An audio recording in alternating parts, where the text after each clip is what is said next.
સુરતની લાજપોર જેલમાં કાચા કામના કેદીને પડી જતા માથાના ભાગે ગંભીર ઈજા પહોંચતા ઉઠ્યા સવાલ। રાજ્યની હાઈટેક મનાતી લાજપોર જેલ ફરી એકવાર વામણી સાબિત થઈ છે।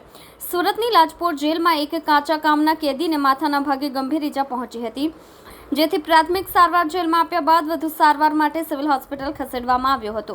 ત્યાં સવાલ ઉઠ્યા હતા કે પડી જવાથી કે માર મારવાથી આ ગંભીર ઈજા પહોંચી શકી હોય। માથાના ભાગે વાગ્યું।